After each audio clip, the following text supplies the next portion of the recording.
There is something more dangerous than a tyrant with an army, more destructive than a nuclear weapon, more silent than a plague spreading in the dark. It is the moment when millions of people decide to stop thinking and call it consensus. The most terrifying prisons are not made of iron bars. They are made of ideas that everyone believes, but no one questions. Let me tell you something that will change how you see the world around you. Throughout history, the greatest atrocities were not committed by lone madmen hiding in shadows. They were committed by ordinary people, following ordinary rules, doing what everyone else was doing. The most devastating force on this planet is not evil genius. It is mediocre obedience multiplied by millions. Think about it. When one person makes a foolish decision, the consequences are limited. But when an entire society embraces a foolish idea, that idea becomes law. It becomes culture. It becomes sacred. And here is where the terrifying transformation happens. Stupidity, when shared by enough people, stops looking like stupidity at all. It starts looking like wisdom. It starts looking like tradition. It starts looking like the only reasonable way to live. The ancient Greeks had a word for this phenomenon. They called it doxa. The opinions of the crowd, the beliefs that float through society like invisible fog, shaping perception without anyone noticing they are breathing it in. Plato warned us about the cave, where prisoners mistake shadows for reality because they have never seen the sun. But what he did not tell us is that sometimes the prisoners build the cave themselves. Sometimes they chain each other to the wall and celebrate the shadows as the highest form of truth. History is a graveyard of collective delusions that once seemed unquestionable. For centuries, humans believed that kings ruled by divine right, that certain races were born to serve others, that women had no place in public life, that the earth stood still at the center of the universe. These were not the beliefs of a few ignorant peasants. They were the convictions of philosophers, scientists, religious leaders, and entire civilizations. The smartest people of their time defended these ideas with sophisticated arguments and elaborate theories, and anyone who questioned them was not seen as a visionary. They were seen as a dangerous fool. This is the first mechanism you must understand. Collective stupidity does not survive by being stupid. It survives by appearing intelligent. It wraps itself in the language of reason. It builds institutions to protect itself. It creates experts who explain why the obvious questions should never be asked. The more people invest in a false belief, the more they need to defend it. Not because they are evil, but because admitting error would mean admitting that years of their life were built on sand. Gustave Le Bon, writing in the late 1800s, observed something chilling about crowd psychology. He noticed that when individuals merge into a mass, something changes in their minds. Their critical faculties diminish. Their emotions amplify. They become capable of heroism and cruelty that they would never approach as isolated individuals. The crowd does not think, it feels. And feelings, when amplified by millions, become a force that can move mountains or burn libraries. But here is the question that haunts me, and I want it to haunt you too. If collective stupidity is so obviously destructive, why does it keep winning? Why do societies keep falling into the same traps, generation after generation? What is it about human nature that makes us vulnerable to this invisible contagion? I know you have felt it. That moment when you looked around and realized that something everyone accepts as normal seemed deeply wrong to you. Maybe it was at work, watching people pretend to be busy while accomplishing nothing meaningful. Maybe it was at a family gathering, listening to relatives repeat phrases they heard on television as if they were original thoughts. Maybe it was scrolling through social media, seeing millions of people outraged about something that would be forgotten in a week while genuine crises were ignored. You felt the weight of it. That strange loneliness that comes when you see clearly what others refuse to see. You wondered if you were the crazy one. You questioned your own perception. And maybe, just to fit in, just to avoid the exhaustion of being different, you nodded along. You laughed at jokes that were not funny. You agreed with opinions you did not hold. You became, for a moment, part of the collective stupidity you despised. This is not weakness, this is human. We are tribal creatures, wired by millions of years of evolution to seek belonging. Our ancestors who wandered away from the group did not survive the winter. The ones who conformed, who matched their behavior to the tribe, lived long enough to have children. That instinct is still in your nervous system, screaming warnings every time you consider standing apart. There is a famous experiment you might have heard about. Solomon Asch gathered people in a room and showed them lines of obviously different lengths. Then he asked which lines matched. The trick was that everyone in the room except one person was an actor, and the actors all gave the wrong answer. What happened? A shocking number of real participants also gave the wrong answer, not because they could not see, because they could not bear to be the only one who disagreed. Now multiply that pressure by every institution in society. Schools that reward conformity and punish curiosity.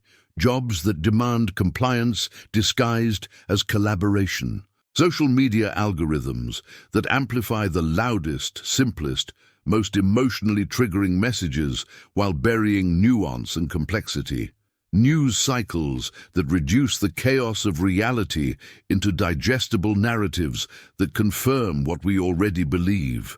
Every day, you are swimming in an ocean of manufactured consensus, and the most dangerous part is that you cannot always see where your own thoughts end and the borrowed thoughts begin. Ideas you believe are yours might have been planted so gradually, so skillfully, that you defend them as personal convictions. If this feeling of being trapped resonates with you, if you have ever felt like a stranger in a world that refuses to wake up, then stay with me.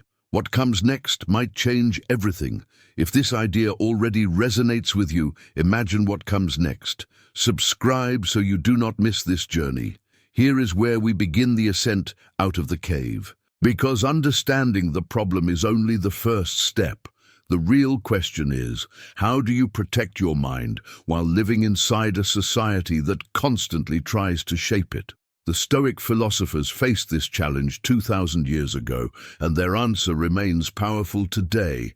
They understood that we cannot control what the crowd believes, but we can control how we respond to it.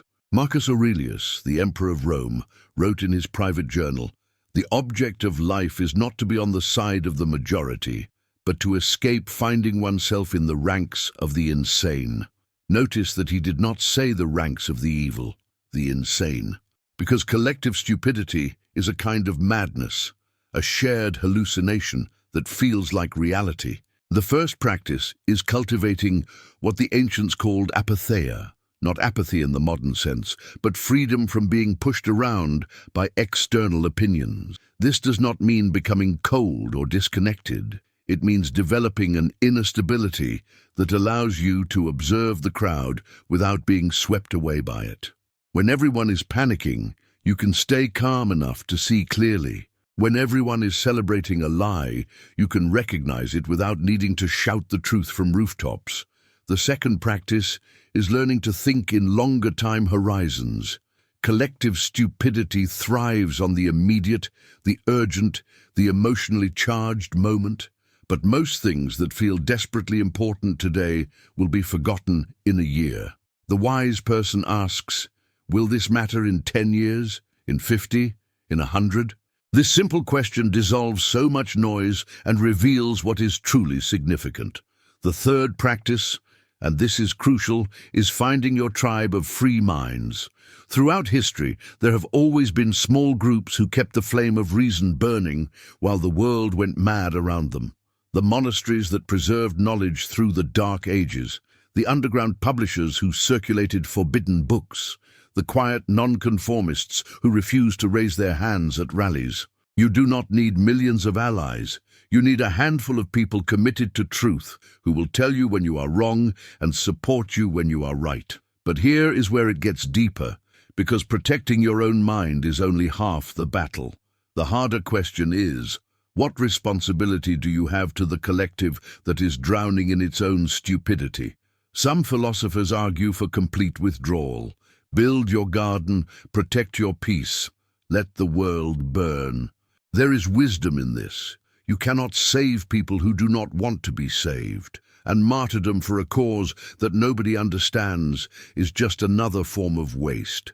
But others argue that withdrawal is its own kind of cowardice. That the reason collective stupidity gains power is precisely because the thoughtful people retreat into private contemplation, while the loud and foolish dominate public space. Albert Camus wrote about this tension, the absurdity of fighting against systems that seem impossible to change, combined with the moral necessity of fighting anyway. I believe the answer lies somewhere in the middle. Change what you can, where you can, without destroying yourself in the process. Speak truth when truth can be heard. Plant seeds that might not grow in your lifetime, and accept that you are not here to fix everything, only to be one small candle refusing to go out. But there is a secret still deeper that few people understand. Here is the revelation that changes everything. Collective stupidity does not become untouchable power by accident. It is cultivated. It is designed. Throughout history, those who understand crowd psychology have used it to accumulate and maintain control. Edward Bernays, the father of modern public relations, wrote openly about this. In his 1928 book Propaganda, he stated, "The conscious and intelligent manipulation of the organized habits and opinions of the masses is an important element in democratic society. Those who manipulate this unseen mechanism of society constitute an invisible government which is the true ruling power." Read that again. He is not describing a conspiracy theory. He is describing a technique, a science of mass influence that has been refined for over a century. The people who shape public opinion today are not amateurs. They study human psychology. They test which messages trigger which emotional responses. They know that fear spreads faster than hope, that outrage spreads faster than understanding, that simple lies spread faster than complex truths. The terrifying insight is this: in a society where collective stupidity can be engineered, the stupidity is not a bug in the system. It is the system. An educated, critically thinking population is much harder to govern, to sell to lead into wars. A confused, frightened, distracted population is easy to manage. All you need is bread and circuses, or in modern terms, cheap entertainment and endless controversy. But here is where hope enters. The same tools that enable mass manipulation also enable mass awakening. The printing press that spread propaganda also spread revolution. The internet that amplifies stupidity also connects every free mind on the planet. We live in an age where knowledge is more accessible than ever before. The question is not whether the information exists. The question is whether you have the courage to seek it and the discipline to use it. So where does this leave us? Standing at the edge of the cave, light streaming in, the shadows still flickering behind us. We cannot unsee what we have seen. We cannot unknow what we now know. Collective stupidity is real, it is powerful, and it will outlive us all. But so will the stubborn flame of individual thought. So will the lineage of questioners who refuse to kneel before the consensus. You have a choice that no crowd can make for you. Every day, in small ways and large, you choose whether to think or to follow, whether to question or to accept, whether to be comfortable or to be free. The price of freedom is eternal vigilance, not against some external enemy, but against the part of yourself that wants to surrender, to fit in, to let someone else do the thinking. Remember this: you are not here to save the world. You are here to save your own mind, and in doing so, you become a lighthouse for others who are searching in the dark. You become proof that it is possible to think differently, to live differently, to refuse the collective sleep. The greatest act of rebellion in an age of manufactured stupidity is to think clearly, speak honestly, and live according to your own examined values, not loudly, not arrogantly, just persistently, just faithfully, one thought at a time, one day at a time, until the day when enough lighthouses are burning that the darkness itself begins to retreat. If this message found you at the right moment, if something in these words stirred the part of you that has always known the crowd was not your home, then we have already won a small victory today. Share this with someone who needs to hear it, someone who feels alone in their questioning, someone who is ready to wake up. Like this video, leave a comment with your thoughts and subscribe to the channel for more journeys into the depths of what it means to be human in a world that often forgets. Until next time, stay awake, stay curious, stay free.